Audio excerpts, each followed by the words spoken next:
Já, velkomin að Rauða borðinu á Samstöðinni klukkan orðin 8. Nú verður það fréttir. Hjá mér Björn Þorláks og Sigurður Magnús. Við skulum nú byrja á aðal fréttinni í heiminum í dag. Við erum með hérna frétt frá New York Times sem að segir það sem að, svo sem hefur komið fram alls þar, að Bandaríkin eru að pressa á Zelenský og Zelenský segir að hans þjóð og land séu á erfiðum tímamótum.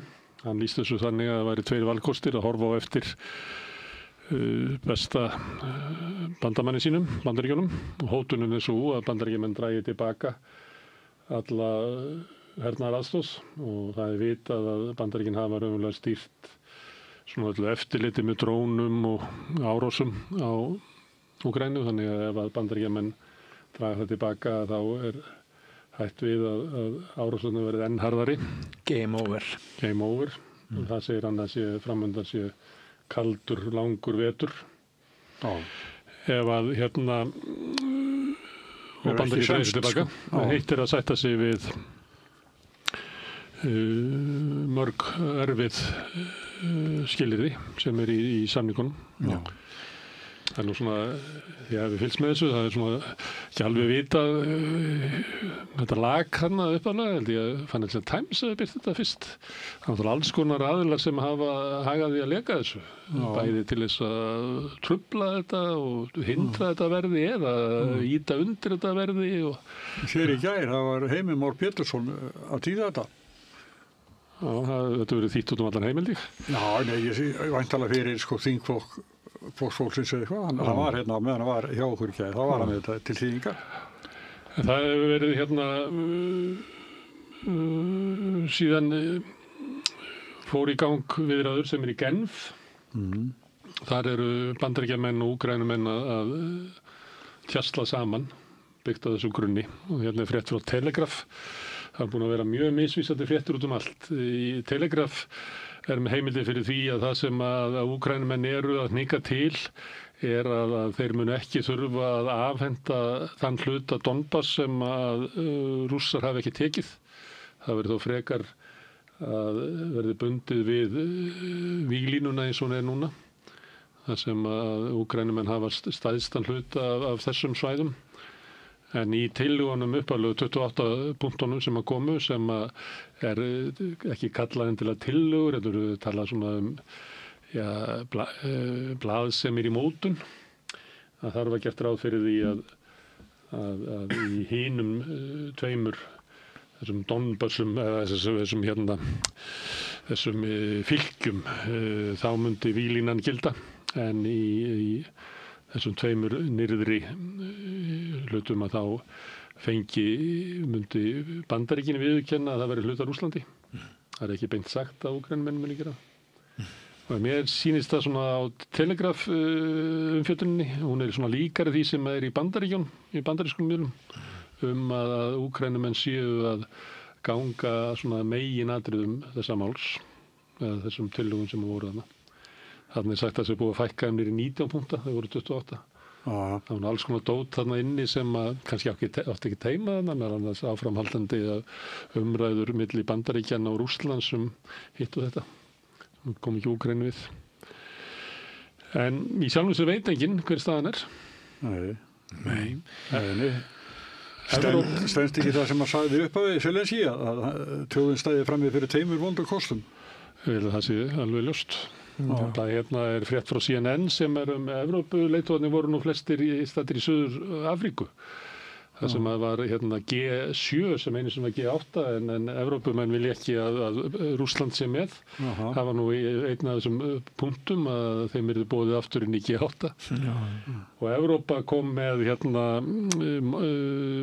sínar tillögur, ekki með Úkraínu, heldur er það Evrópuþjóðirnar sem kom með. Og þær eru náttúrulega bara, þær eru eiginlega búið breyta þessu öllu.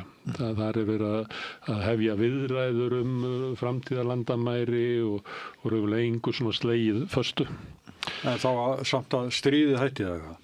Já, Evrópuþjóðirnar hafa alltaf lagt fram að það verið gert vopnahlé. og það hefur verið túlkað af Rússonum og fleira að varnir Úkraínu séu að bresta og Evrópa vilji bara fá vopnahlé til þess að laga herinn, þannig að sé hægt að bæta varnirnar aftur. Og tillögurnar sem að koma frá þeim, þessi punktar sem nú hægt að sjá víða í heimsmynsunni, að eru svona hugmyndur að hefjist viðræður hitt og þetta eiginlega til þess að hafa eitthvað í gangi á meðan að það svona vopnahlé. Le Monde birti frétt af því að Kremlverjar hafni þessum tillögum Evrópuþjóðanna. Og svo eru svona alls konar pælingar út alla miðla. Hérna er grein úr Financial Times, þetta eftir svona aðal blaðamann þeirra í svona heimsmálunum. Og hann segir að Úkraínumenn hafi engan annan valkost en að ganga að bandaríska planinu og þá ekki verið að meina það sko lið fyrir lið heldur að í svona stórum dráttum að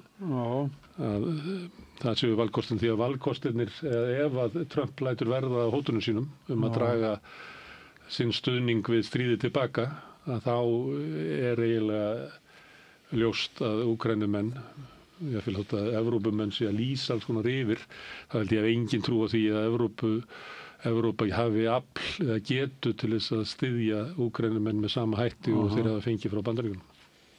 Hefur það verið reiknað út hve miklar fjárhæðir Trump sparar sér, hefur það verið gengið að þessu? Já, hann hefur hugsað það, en hann þarf að fara að græða á þessu. Það náttúrulega inn í þessu stjarnfræðilega furðulega hugmyndir, meðal annars að $100 million af þessum sjóði, gjaldeyrisjóði sem geymdur í Brussel fari til endurbyggingar á Úkraínu. Það kemur ekki alveg fram hvort að vera Úkraínumegin eða Rússlandsmegin og það verði gert undir stjórn Trump. Það verði bandarísk fyrirtæki sem hafi þarna möguleika og þeir ætla að taka 50% af öllum hagnaði sem verður að þessu. Þannig að eins og með Gaza þá stilli Bandaríkjamenn þessu upp sem business deal. Og mér finnst að ég var nú að nefna það í gær til dæmis að með skríti þegar Evrópa þykist vera að hissa þegar ég sé þessa uppstillingu í Úkraínu. Síðan þetta eiginlega nákvæmlega sama uppstillingu var við Gaza. Þessum bara skilist uppgjöf veikari aðeins og eiginlega gengi miklu lengra í Gaza-samningum sem að Evrópuþjóðurnar hafa allar samþykkt og blessað. Samt mjög furðulegt vopnahlé á Gaza. Það ennþá verið að drepa fólk fyrir alla daga. Þannig að einhver nefndi það sem svo að Evrópuleiðtogarnir væri að gera eiginlega allt sem að breyta þessu tilboði það mikið að Rússar mundu hafna því. Að þeir líta svo á að endi stríðsins á þessum nótum. Úkraína gangi ekki í NATO. Að verði viðurkennt að Rússar taki það land sem hafa unnið í stríðinu. Að það sé eitthvað sem að Evrópuleiðtogarnir geta bara ekki settið við. Sigur Pútins Eitthvað getur túlkað þannig. Já, það mætti alveg túlkað. En haldaði Krímskaganum eða hvað? Rússarnir? Já, það held ég að sé alltaf verið ljóst. Jafnvel þótt að... Já, bara svo komið umræðina. Já. En það sem að þá Evrópa að reyna að fá Úkraínu einhvern veginn til þess að hnika atriðunum það mikið til að Rússar munu hafna því og þá mun stríð halda áfram og þá það sem að leiðtogar Evrópu horfa fram á að það sé betra að stríð haldi áfram í vonum að það komi einhver skárri niðurstaða út úr því heldur en að gangast við þessu. En þetta náttúrulega við erum reynda með fréttir sem frá Al Jazeera, þetta nú nefnt á þetta var nú frétt sem að fyrir helgina, gríðalegur skandall á ferð, þar sem að verið að blóðmjólka orkukerfi Úkraínu. Þetta þessi spillingarrannsóknarstofnun sem að Zelenský reyndi að setja undir forsætisembættið en þurfti að hörfa með og þetta hefur verið stutt af Vesturveldunum sem að draga fram rannsókn og þetta eru bara hans innsti hringur sem að sakaður að hafa sölsað undir sig. Þetta eru fjárhæðir sem eru svona einhvers staðar á bilinu 12,5-13 milljarðar íslenskra króna sem hafa verið stólið þarna og þetta eru bara hans nánustu viðskiptafélagar sem eru þarna og það þetta sett í samhengi að tillagan þessi sem held að komið svolítið mörgum og óvart þegar hún kom fram þessi 28 punkta plan að stjórn Trump sé að nýta þessi tækifæri meðan að Zelenski stendur mjög veikt og með kannski lítinn stuðning innanlands. Það rifast upp fyrir mig núna að ég var nú einn af frekar fáum íslensku blaðamönnum sem að fór strax til Póllands og að landamærum Úkraínu og Póllands þegar Putin ræðst inn í Úkraínu og við Sigtryggur Ari við skráðum þarna í nokkra daga frásagnir barna, kvenna og gamalmenna sem eru að koma yfir landamærin og ég man alveg að allir voru þeirrar skoðunar að þessu stríði hlyti að ljúka á tiltölulega stuttum tíma með sigri Pútins. Ég tók einu sinni viðtal við þarna á þessum dögum við brottfluttan Úkraínumann sem kom frá Ástralíu, hafði áður verið í hernum og hann sagðist vera að koma heim og var búinn að selja eitthvað businessfyrirtæki bara til þess að falla á vígvöllunum og hann átti von á því að það myndi ekki taka langan tíma. En hugsið ykkur allan tíman sem hefur liðið í þessu stríði og í rauninni alltaf var þetta þannig að the underdog við einhvern veginn áttum alltaf von á því að Úkraína yrði auðvelt herfang fyrir Putin og það hefði náttúrulega orðið þannig ef ekki hefði komið til þessi veigamikla erlenda aðstoð. En það svo sem deilt það meiri sé að þú veist hvort að sá innrásarher sem kom yfir landamærin hann var eitthvað 130.000 manns. Það hefur verið bent á það að þegar Þjóðverjar fóru inn í Pólland á sínum tíma þá settur 1,5 milljón manna að þú myndi ekki vinna Úkraínu með 130.000 manns þannig að það hafi aldrei verið ekki getað verið ætlun Pútín að ná Úkraínu í einhverju skyndisókn. Þannig að við vitum náttúrulega ekki alveg þeir drógu herinn sér tilbaka meðan annars að þeir hafa verið að ræða frið í Istanbúl á síðan tíma. En það sem að gerast núna er að þetta hefur verið stríð núna í 3 ár.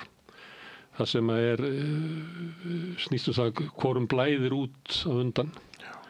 Og slíkt stríð snýst ekki að telja ferkilometrana sem unnir heldur hversu marga þú drepur og hversu hægt andstæðingnum gengur að endurnýja sig og það það sem kannski að koma núna að Úkraína er komin á þann stað að þeir erfiðleikum með að endurnýja fólk á frelsarvíglínu og þannig að rússarnir eru 5 sinnum fleiri og það á endanum þá mun það sigra þannig hafa rússar unnið Þjóðverja og þeir unnið Napóleon og þeir hafa unnið öll stríð með þessu að bara láta bæði herliðin blæða út og sjáum hvor hefur meiri endurnýjunarafl. En við héldum öll að hernaðarmáttur Rússa væri í raun meiri og betri og nútímalegri og svona þeir væru skæðari. Já, en við heyrðum líka svo fréttir af því mann eftir í Kastljósi þar sem komu íslenskir hernaðarfræðingar voru að tala að rússneski herinn væri bara engan hátt búin undir þetta, þeir væru bara með skóflur og það væri engin í hernum og væru uppreisn og það væri bara tímaspursmál hvenær Pútín steypt að stóli og við náttúrulega þurftum að hlusta á alveg óendanlega mikið að þvælu á leiðinni og líka bara rússneskur hernaður að hrynja ef að þessi snekkja verður tekin af vini Pútins að þá mun ólíkarkarnir snúa muni ekki eftir þessu. Það var einhvern ótrúlega trú á því að aðstoða Evrópu þjóðana mundi hlyti að leiða til sigurs Úkraínu og það það sem að menn eru kannski erfiðleikum með að kyngja akkurat þessa dagana að það kannski staðan að aðstoða Evrópu hvort sem var í efnaðsþvingunum eða í hernaði eða í fjárhagsaðstoð bara ekki að duga til. Það ein frétt frá Börsen að því að þetta vísað í könnun að því að það verið að minnast núna þeirra sem urðu hungurmorða á millistríðsárunum. En það var gerð könnun afstöðu Úkraínumanna til Trump. Það eru 90% Úkraínumanna sem vantreysta Trump sem lýsir nú kannski að hann eiginlega með örlög Úkraínu í höndunum og ég held að það bara þannig. Þetta snúið. Þeir hefur verið til í Biden áfram. Já, ég veit ekki. Þetta úr politíkan. Það Mette Frederiksen. Hún svolítið að tala að sko þessi staða og hún að senda inn bara, þetta svo alvarleg staða fyrir, ekki bara fyrir Úkraínu, heldur líka fyrir Danmörku. Þetta náttúrulega mjög alvarleg staða fyrir NATO að ef að Bandaríkin draga sig út úr bandalagi annarra NATO-þjóða í Úkraínu kemur náttúrulega í ljós að Bandaríkjunum með hjartana saman Úkraínu með ríkisstjórn Trump. Þetta telja það bara ekki skipta neinu máli til að vera miklu mikilvægara fyrir Bandaríkin að byggja upp gott samband við Rússland.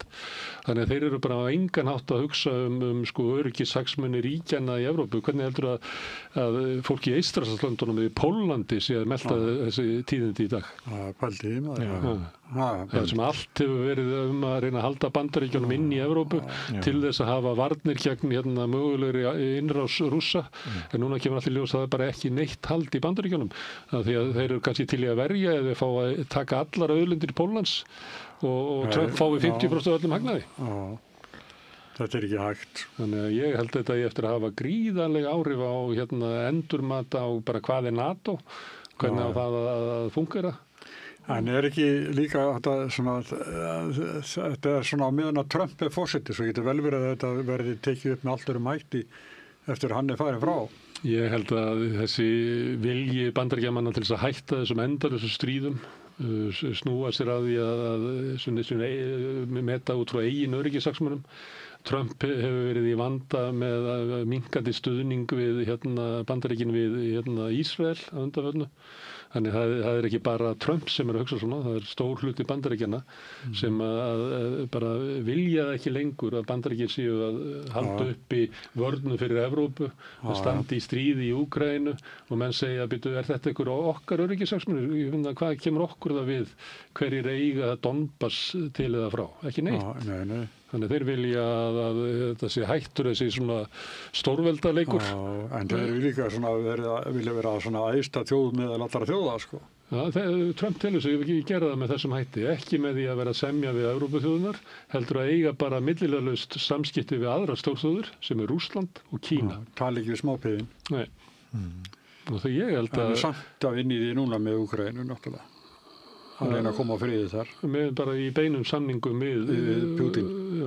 Þannig að samningarnir eru milli Bandaríkjanna og Rússlands, sem að hlutur Bandaríkjanna tróða þeim samningjunum í kokið Úkraínu. Það það sem við erum að horfa á í dag. Og svo Evrópa að hlaupa til, reyna að finna einhverja leið bara til þess að fresta þessu. Í vonum að það kom eitthvað betra kannski, að Trump gefur böndin að koma eitthvað skára, ég veit ekki. Já, það verður kosið eitt að senna. Það langt þangað til. Ég veit. 3 ár. Herðu heima, þetta frétt úr Morgunblaðinu, þetta Þórdís Kolbrún sem hefur nú verið svona helsti talsmaður svona harðlínu stefnu Úkraínu og stuðnings kannski í Norðurlandana og Eystrasaltslandana sem hafa verið í ykkur svona bandalagi svolítið þétt upp við bakið á Úkraínu. Og hún með þetta sem hefur verið svolítið ríkjandi í umfjöllun íslenskra fjölmiðla svona þetta plagg halli allt yfir á Rússland. Þetta sé ósattanlegt. En ég held að raunveruleiki sé samt sá að Úkraína hefur bara enga valkosti aðra en að sætta sig við þetta. Hinnir valkostinir bara að halda áfram. Já, sem það geta alla. Stórkostlegum mannfórnum. Það náttúrulega hvað 1,5 milljón manns látist. Já, og svo líka allir innviðir og fleira sem búið eyðileggja á. Úkraína eiginlega bara ónýtt land. Já, og svo jarðsprengjur og það er geysileg vinna eftir þar. Allt til að rifja það upp og hún gekk nú lengra, hún Þórdís heldur en flestir aðrir pólitíkusar þegar hún lokaði rússneska, þegar hún lokaði sendiráðan í Rússlandi og þetta náttúrulega búið að vera svolítið svona innan pólitískt kaldastríðsmáli mitt og það er þyngra fyrir sjálfstæðisflokkin að kyngja þessari niðurstöðu heldur en sögum aðra flokka bara út frá einhverjum sögulegum ágreiningi. En nú þetta ríkisstjórn hefur eiginlega tekið upp algjörlega stefnu Þórdísar Kolbrúnar. Já, ég sammála því. Ég sé enga mun á hvernig Þorgerður talar eða Þórdís Kolbrún. Nei, og fjölmiðlar eru svolítið á henni svokölluðu mainstreams fjölmiðlar eru svona enn mjög mikið á þeirri línu. En það fer nú sannlega eitthvað að breytast. Já, ég held að þetta sé svona, við höfum svolítið verið að reyna að halda þeim sjónarmiðum upp að þessi stefna Evrópu landana, að hún geti kannski ekki gengið upp. Hún bara óraunsæ. Og ég held að það sé bara að vera ágætt í okkur að hafa haft fyrir því undan fyrir 3 ár bara að minna það reglulega. Að þetta það ekki þannig að þótt að þú teljir að þú hefur sko réttin þín megin að þú fáir hann fram sko. Nei. Og alveg sama hvað þú lemur í borðið og talar að hvað hins sé vondur eða eitthvað, það breytir ekki niðurstöðu. Það þurfti stuðning Bandaríkjanna til þess að halda þessu stríði gangandi og sömuleyti var þetta bara það sem við kalla proxy stríð á milli Bandaríkjanna og Rússlands sem að Bandaríkjanna ætlaði núna að draga þessu út úr og þá þarf náttúrulega að enda þetta með einhverjum hætti. Herðu, það frétt úr Hvalfirði. Hérna kemur fréttum hvað gerðist þarna. Það voru 3 bilanir í rafspennum og mögulegur hönnunargalli kom frétt fyrst og svo kom stuttu seinna fréttum það að þeir ætlaði bara ekki að borga rafmagnið og það hérna fréttur á Vísi. Þetta forstjóri Orkuveitunar. Já, þetta forvitnileg deila. Sem sagt, greiðslufall hefur orðið á greiðslum Norðuráls til Orkuveitunar. Þeir borgi ekki reikningin? Nei, þeir borgi ekki reikningin og það í rauninni bara fyrst í dag sem við erum að fá að vita þetta. Og samkvæmt því sem maður hefur lesið þetta mál, þá ber fyrirtækið við, þetta erlenda stóru fyrirtæki því við að það sé eitthvað svona utanakomandi sem hafi haft þessi áhrif og þau telja að þau geti bara sleppt því að borga það sem að þau eiga að vera að borga Orkuveitunni sem alveg gríðarlegar fjárhæðir, þeir eru mikil orka þótt, en Orkuveitan segir nei, þið verðið að borga okkur þessa fyrir orkuna hvort sem þið notið hann eða ekki og Orkuveitan segir það þyrfti einhverja svona jarðskjálfta eða náttúruhamfara beina vá til þess að þið værið út úr þeirri mynd en þið eru með tryggingar og það að verja ykkur fyrir þessu og akkur varðar þetta okkur öll þessi deila á milli þessar aðila, jú, vegna þess að það er nýbúið að afgreiða fjárhagsáætlun Reykjavíkurborgar og þarna eru milljarðar undir. Veistu hvað þetta háar upp að sem að Orkuveitan verður að? Það getur 2 milljarðar held ég, bara á frekar skömmun tíma. Þetta eiginlega allt rafmagn sem við búið til upp á Hellisheiði. Já, nákvæmlega. Hellisheiðarvirkjun var að sumuleyti stefnumbreyting hjá Orkuveitunni sem áður hafði bara búið til orku fyrir okkur Reykvíkinga og heitt vatn. Og Nesjavellir voru svona eiginlega slys, ég heldur að við ætlaði að ná í heita vatni þarna, svo kom í ljós að vera þetta búið til rafmagn. Já. Þá kom svona auka rafmagn og þá fóru þeir að selja svona í einhverju stórkauputum og fóru út í einhverja business að Orkuveitan í staðinn fyrir að vera bara orkuveita fyrir okkur fóru að vera með áhættufjárfestingu upp á Hellisheiði og fara að selja stórkauputum og ég held að það hafi bara verið mistök. Já, en mér finnst að þetta hafi verið á þeim tíma þegar Sjálfstæðisflokkurinn var þegar Guðlaugur Þór var formaður. Þá ætluðu nú að fara á sigra heiminn sko. Þá stofnuðu Rey sem átti að fara víðan heim og búa til samskona virkjanir og Hellisheiðarvirkjun.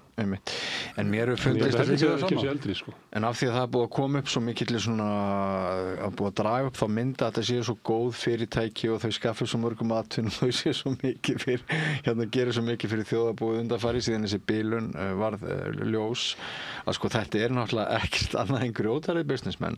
Þeim skít sama okkur.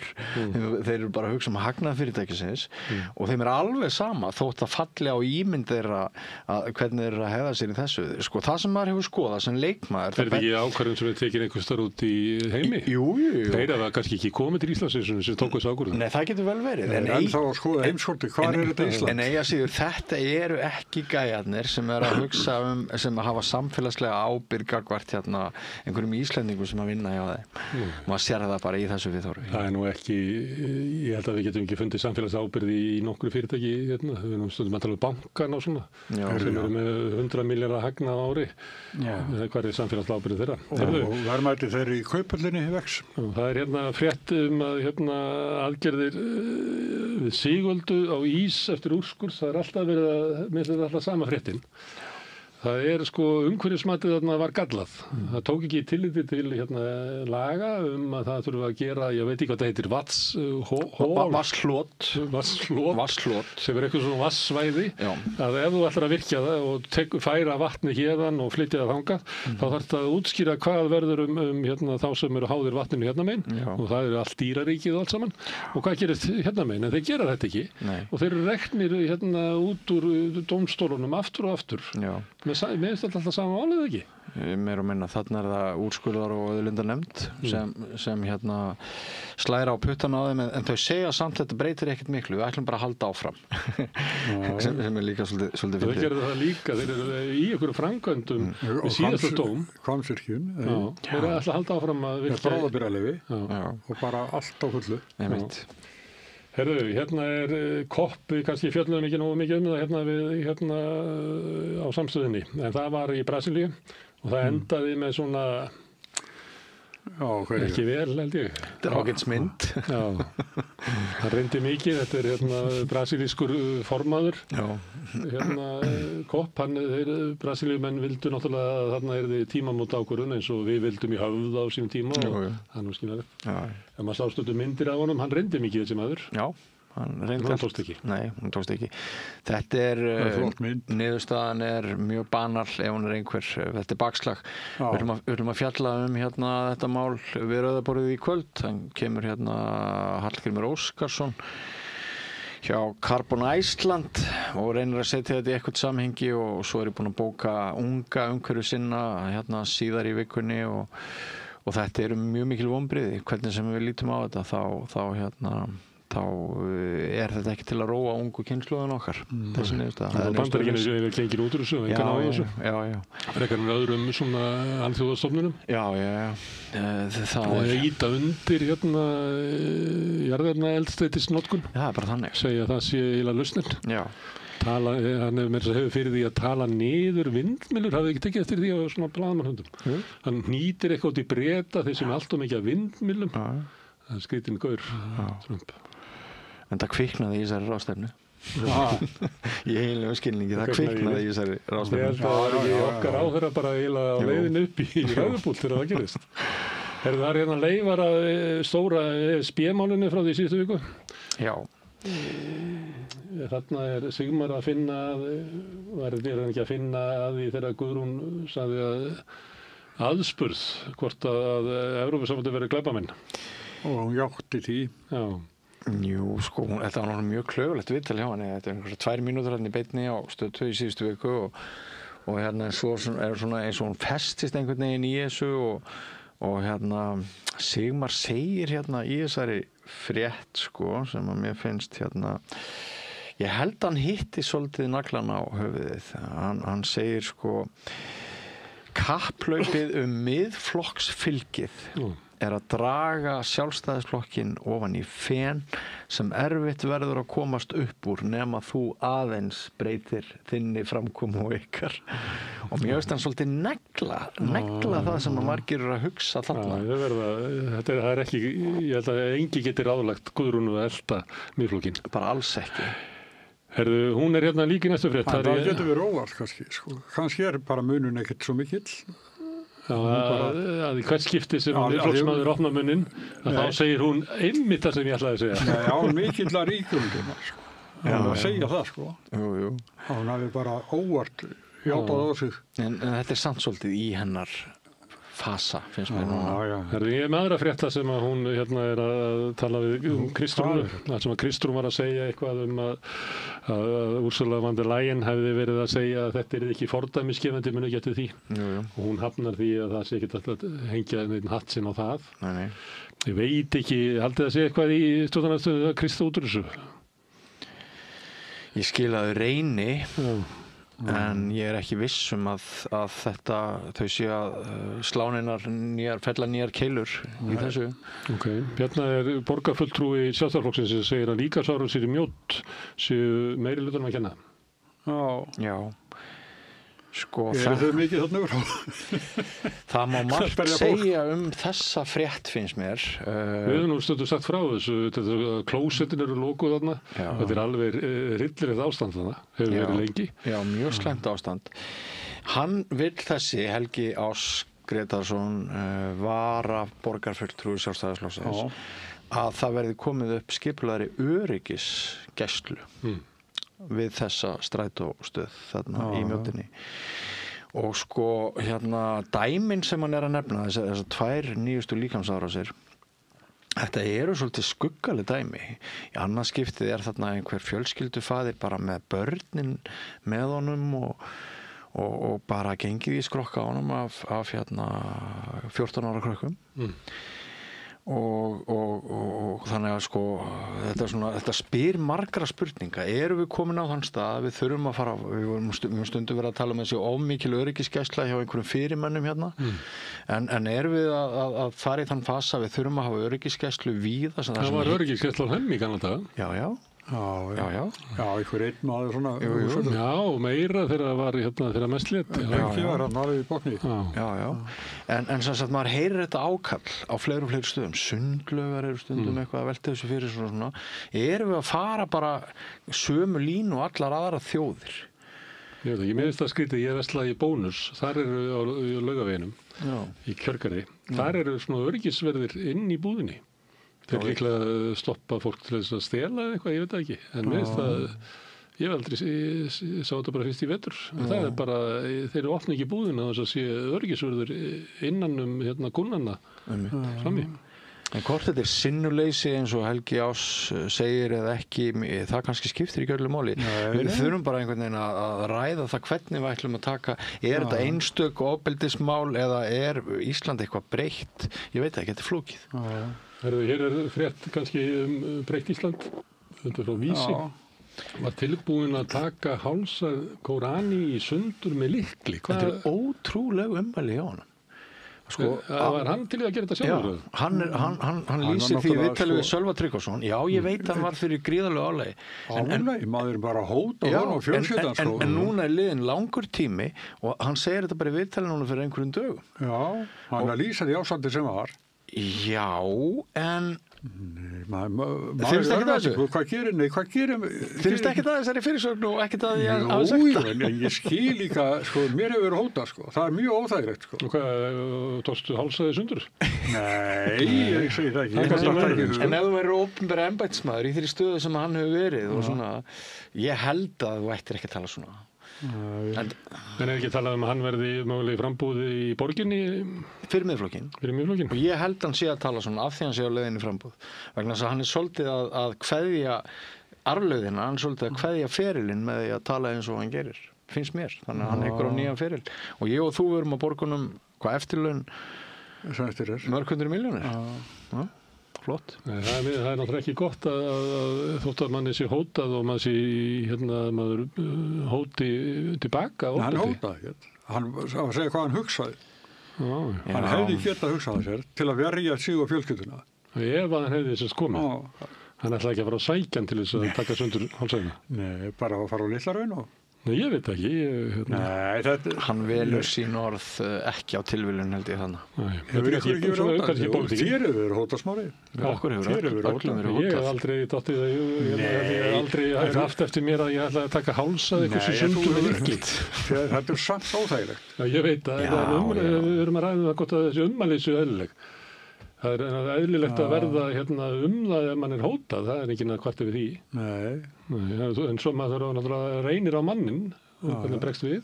Já, hann hugsaði en gerði ekki. Mér finnst komin fram ný rök í samskiptaörðuleikunum innan embættisins því meira sem að segja núna þessi maður. Já, en hefur verið að tala svona á kaffistúri? Já. Ég myndi passa í hvaða mála mér sendur að hann tala svona á kaffistúri. Herðu, það var í þetta helst heitir það sem í hádeginu á Rás 1. Að þeir voru með mál sem við höfum svolítið verið að tala um sem er að verktakarnir öllu líkindum það þannig að verða á íbúðum er bara allt og hátt og það hefur engin efni á að kaupa þetta og sérstaklega það kemur enn betur fram þegar bankarnir draga að sér hendurnar í lánamálum. Þá er komið ljós að verktakarnir sitja bara uppi með eignirnar og þá fara þeir og bjóðast þess að lána fólki í staðinn fyrir að lækka verðið og RÚV var að fjalla þetta. Ansi bara góð umfjöllun. Ragnar Þór kemur þarna nokkuð ákveðinn og segir þetta gengur ekki, við þurfum að vinda ofan af þessu, við þurfum að setja bara nýja reglur sem komi veg fyrir það að sem eru að lokka fólk til þess að taka of mikið lánum. Já, og það sem ég velti strax fyrir mér hann að tala bara fyrir hönd flokksfólksins, hann jú í þessum húsnæðishópi, eða þetta sko stefna alla ríkisstjórnarinnar, því að það kemur sumpart og óvart ef öll ríkisstjórnin er Viðreisn og Samfylkingin á sömu skoðun og hann lýsir þarna í þessu máli. Er þetta ríkisstjórnarmál? Nei, sko það náttúrulega ríkisstjórnin sem þarf að koma með frumvörp og setja nýja reglur til þess að...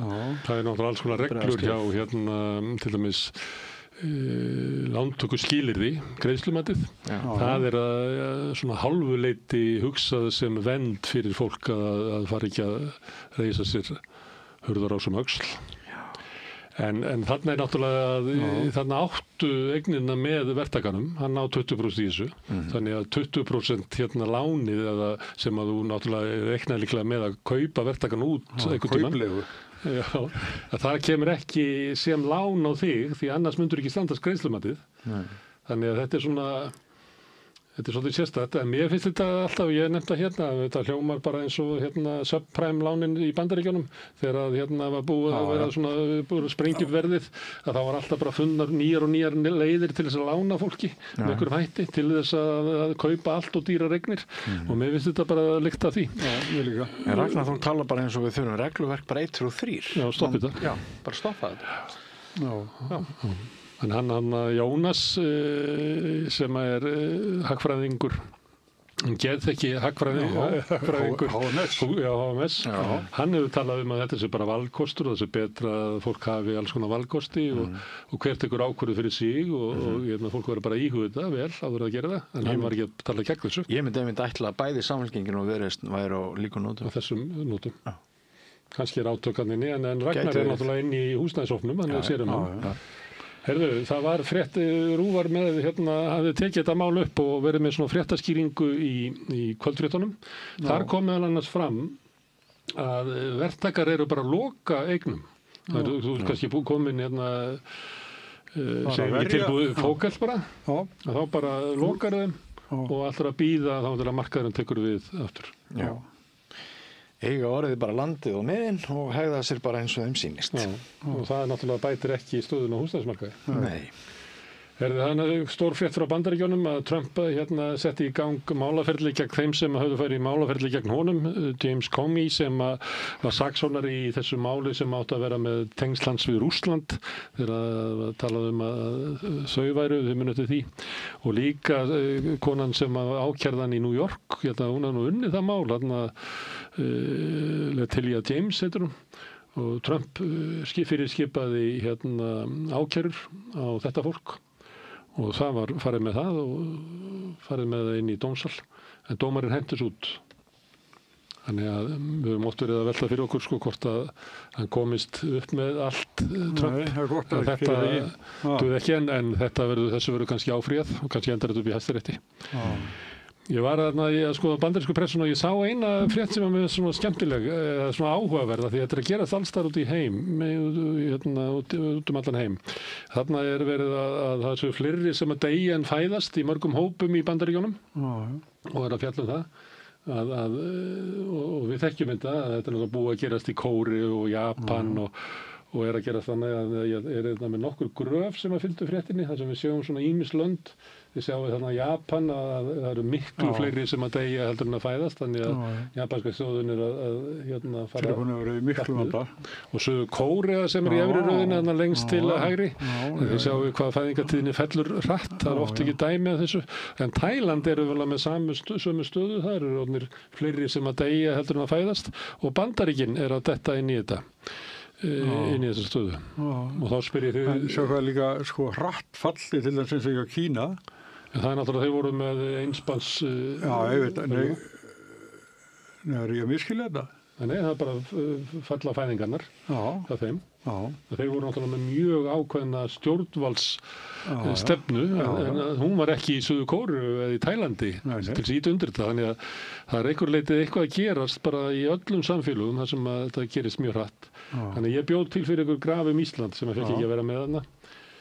Þetta er okkur. Þannig að þetta eru fæddir, þarna eru töluvert fleiri heldur en dánir. En eru á stefna samt niður á við? Já, fæðingu fækkar. Þannig en við erum ekki í þessari stöðu ennþá. Nei, en við myndum halda að værum að leiðinu á það. En þetta er bara tildur að stutt síðan að fæðingatíðinni hérna fór niður fyrir 2,1. Herðu, það var við vorum daginn vorum að birta frétt, úr Morgunblaðinu, þar sem var eitthvað komið athugasemdir og svo komið langloka frá Mogganum.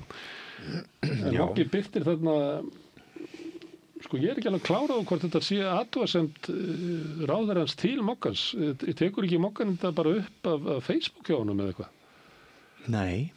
Senda hann þess athugasemdir til Moggans? Stjórnarráðið hefur bara byrt á... Já, fylgju í stjórnarráðinu. En þetta er ekki athugasemd send Morgunblaðinu? Ekki beint, held ég. Hvað er þetta mál? Ekki eins og ég skilji þetta. Þetta snýst tvær kannanir frá 2 ólíkum aðilum sem mæla ólíka niðurstöðu. Önnur segir unglingadrykkja er að aukast, hinn segir unglingadrykkja er að minnka. Hann heldur sig við síðari söguna. Betri söguna, fyrir sig. Betri söguna, fyrir hann, politist. Morgunblaðið heldur sig við aðrar heimildir og ég verða að viðurkenna það að ég skil ekki alveg að hverju Guðmundur Ingi tekur þetta mál svona persónulega til sín.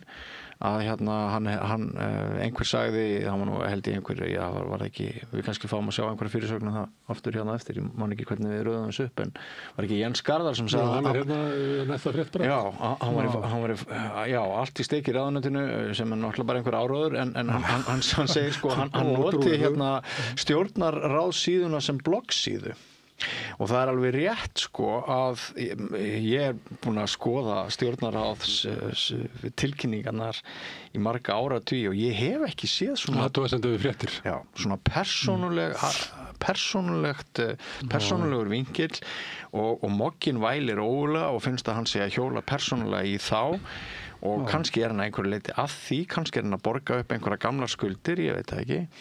En þetta er svolítið óvenjulegt, við hefum ekki séð þetta áður. En ekki er þetta gott deiluefni það hvort að það sé aukin unglingadrykkja eða ekki? Mér finnst það bara að hafa tapast. Mér finnst bara kjarni málsins sjálfur hafa tapast í þessum rík. En ekki tekur hann því persónulega heldur að unglingarnir sé að drekka út á honum með það? Þegar Morgunblaðið sé halda því fram að það sé ekki drykkja vegna þess að það sé allt í steik í meltvarnavaldinu hann kaupir könnun sennilega sem að þetta er gamla könnunin rannsókn og greining sko, sem hann er að vitni sem er bara gerða alltaf einu svona ári held í febrúar eða eitthvað en vissu það frá því hérna fyrir árinu Árni Guðmundsson hefur svo gert aðra könnun í gegnum starfsmenn félagsmiðstöða og þeir segja að það er greinilegt að unglingadrykkja er að aukast og ég var hérna með starfsmann frá Reykjavíkurborg daginn og hún segi auðvitað unglingadrykkja búin að stórauka síðustu misseri, það vit allir þannig að er þetta röng niðurstaða hjá rannsókn og greiningu eða hvað, ég veit það ekki en mér finnst kannski bara samskipti ráðherrans við Morgunblaðið og samskipti Morgunblaðsins við ráðherra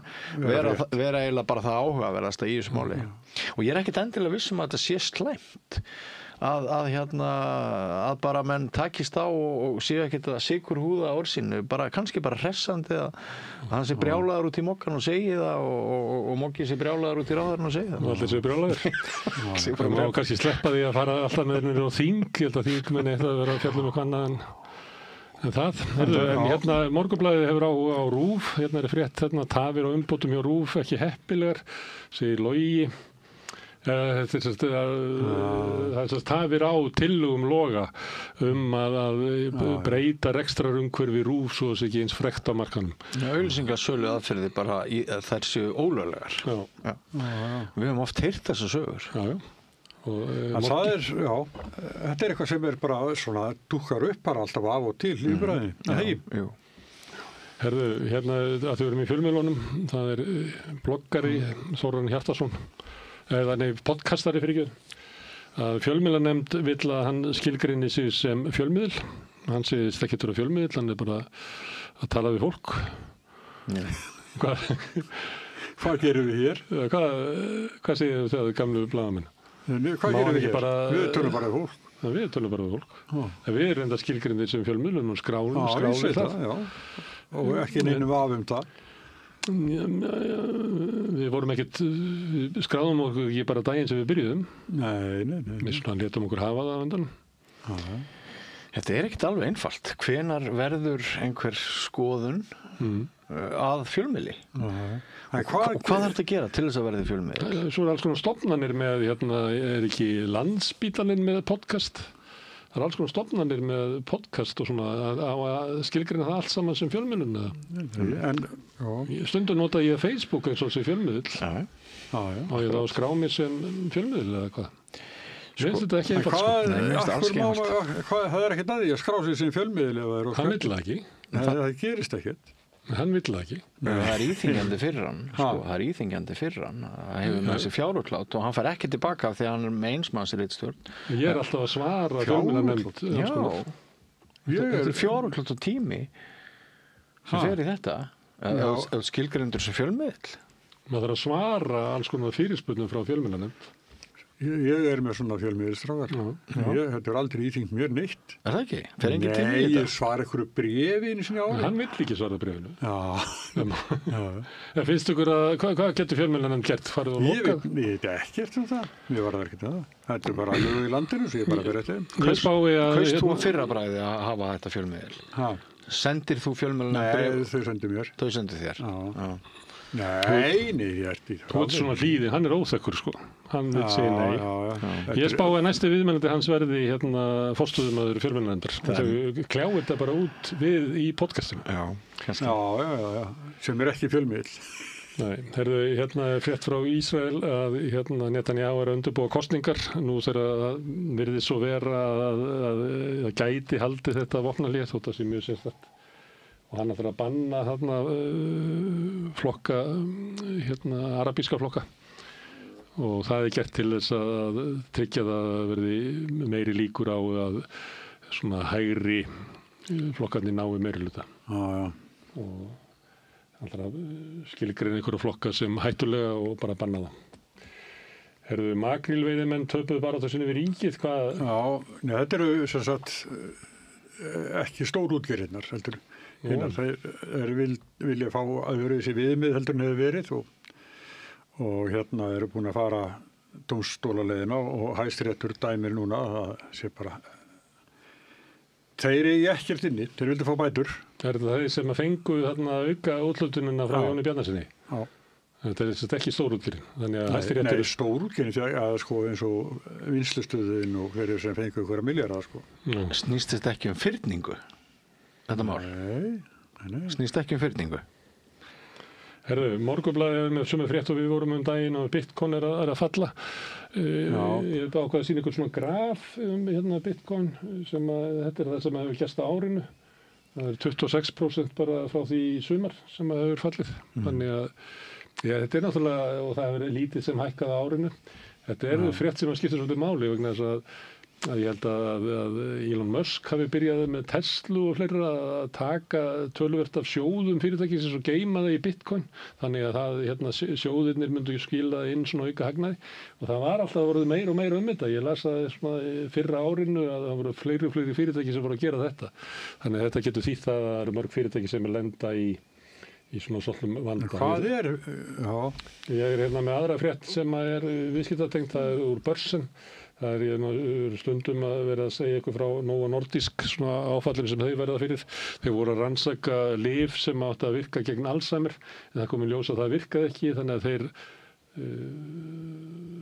hættu því og þá kom næsta graf sýnir kaupillina í dag og duggaði verðið. Og að því að við höfum svolítið verið að fjalla þetta fyrirtæki og tók ég svona lengra tímabil yfir Novo Nordisk til þess að sýna ykkur. Það er svona reis upp gríðarlega og fyrst og fremst á lyfjum við offfitu. En síðan eftir að aðrir bjuggu til betri lyf sem voru ódýrari að þá hefur það fallið 72%. Já. Herðu, veðurfréttir, það má reikna með hvelli á fimmtudaginn. Já.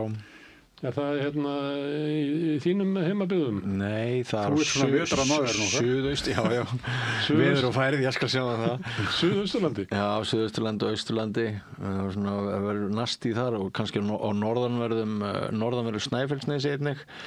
En það er svona breytingar hér líka. Það gæti byrjað að snjóa í nótt og svona við fáum aðeins annað veður næstu dag heldur en verið hefur. Það getur verið hálka á morgun, ég hef með fréttu það. Já, og mér finnst þetta kannski aðalega minna á svona þegar við erum kannski að einhverju leyti að fara inn í breytt veðurskipulag, hvað við erum búin að hafa það rosalega gott. Alveg, ævintýri, sko. Bara búið að vera stórkostlegu vetur. En við getum fólk til þess að fara varlega í hálkunni í fyrramáli. Þetta er svona og sér við erum með sko mannbrota eða keðjur undir skólanum. Já, það er hérna, Það minnur öllu. þetta er svona hálka sem að býr til axlarbrot. Já. Og það er Þú þekkir það er meira að segja það. Að þegar maður allt í einu ykkur einn daginn hvað maður var með öxl. Raust þú öxl í hálkusleysi? Já. Já. Og þá verður maður í falla í 6 vikur. Já. Og maður er allt í einu ykkur að maður hvað er að eiga öxl. Svo er maður náttúrulega mjög lengi að komast í gang aftur. Eftir. Þannig það er meira en að segja að missa öxlina. Herðu lax á Snæfellsnesi? Já. Það veitur í háf. Já, 105 centimetrar og einhver svakalasta skepna sem veist hefur. Mér langar svo að vita meira um hennar lax að ég er búin að biðja henni að koma hérna í spjall til okkar. Það sleppt honum, eða ekki? Jú. En þeir tóku, það er búið að sleppa honum, það er búið að taka svil úr honum og það verður hérna, sem sagt, undaneldi og hann tala voðalega vel um ána sem að, hérna, hafsvæðið og landeigundur eitthvað svona og mér langar bara til að vita meira. Þannig að ég ætla að fá hann hingað til okkar. Ok, herðu, fórstjóri Play og Möltu, hann hættir?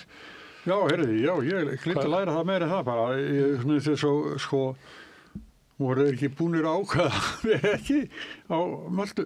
Nei, þeir eru á Möltu. Þeir er alltaf að leigja flugvélarnar sínar og fleira það. Já. Herðu, en þá fyrir við yfir í svona, var hérna frétt eða svona grein sem að fór mjög víða helgina. Þjóðin sem ákvað að leggja sig niður. Það er Margrét Tryggva og Sigríður Hagalín sem skrifuðu saman grein aumingjaska bíslendinga gagnvart íslenskunni. Já, fín grein. Já. Og Páll Valsson, rithöfundur og bókmennafræðingur, hann verður hér við rauða borðið í kvöld að ræða stöðu íslenskunnar. Það rifjaðist nú upp að þessi gæi þarna, hann skrifaði 2015 að íslenskan myndi deyja.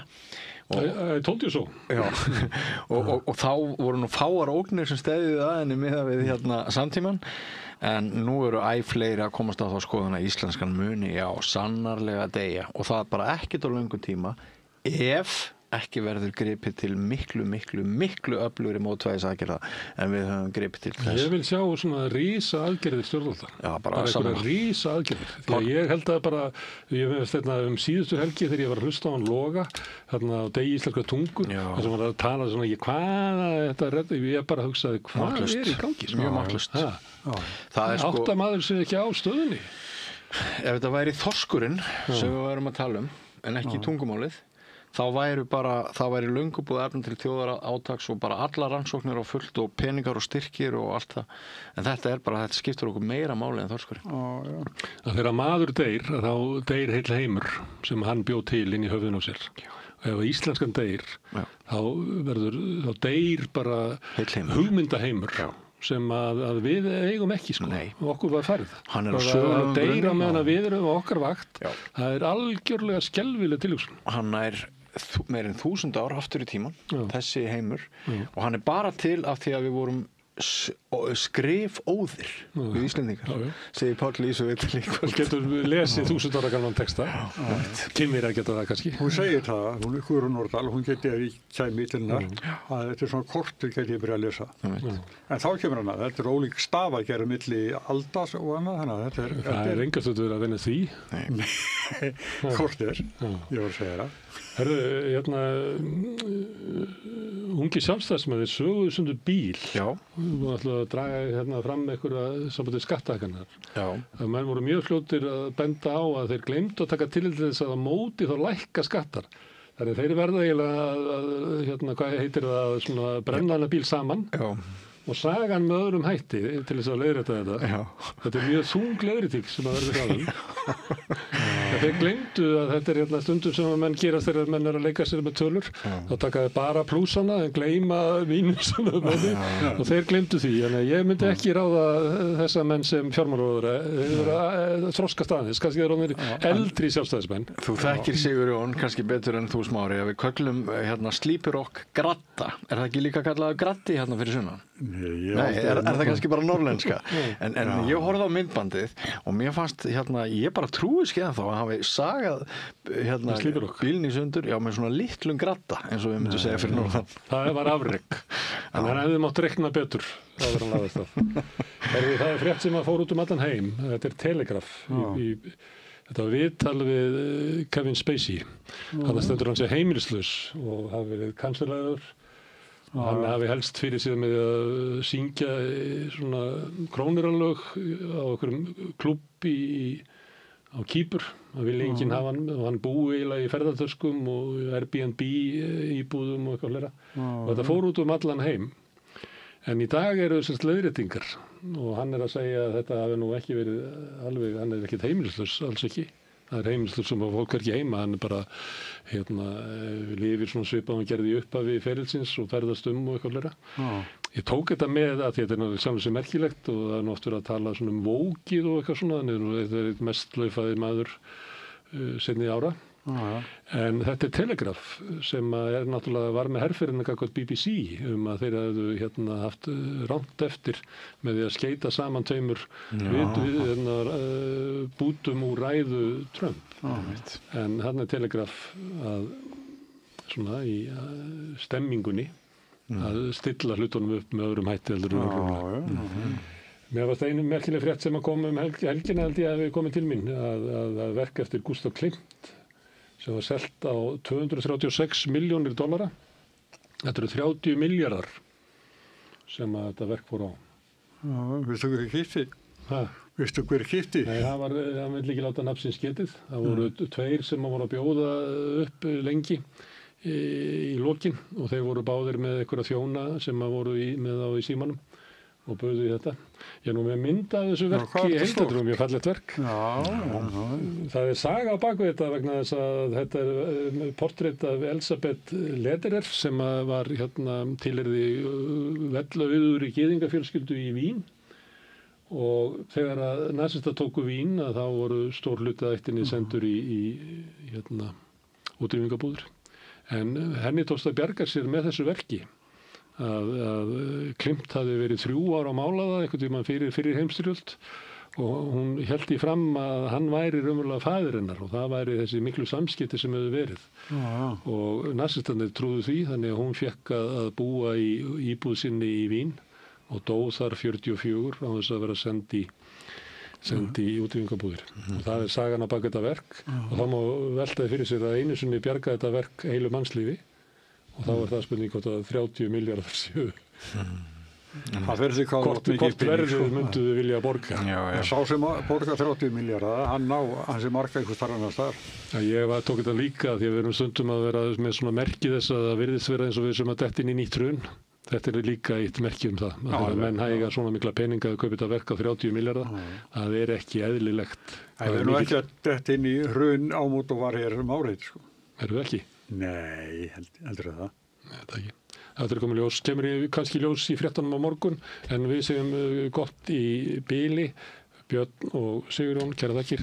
Ég bendi ykkur sem að horfa á okkur á YouTube eða á Facebook að þið þurfa að finna nýtt streymi til þess að horfa á Rauðaborðs þátt kvöldsins, en ef þú ert að horfa í sjónvarpið eða hlusta útvarpið þá tengar áhyggjur af hafa Rauðaborð rétt handa við hornið. Ertu með fundi, fræðslu eða kynningar? Vorstjarnan býður baráttuhópum og félagasamtökum aðgang að ódýru húsnæði í 105 Reykjavík. Hafðu samband á vorstjarnan@vorstjarnan.is.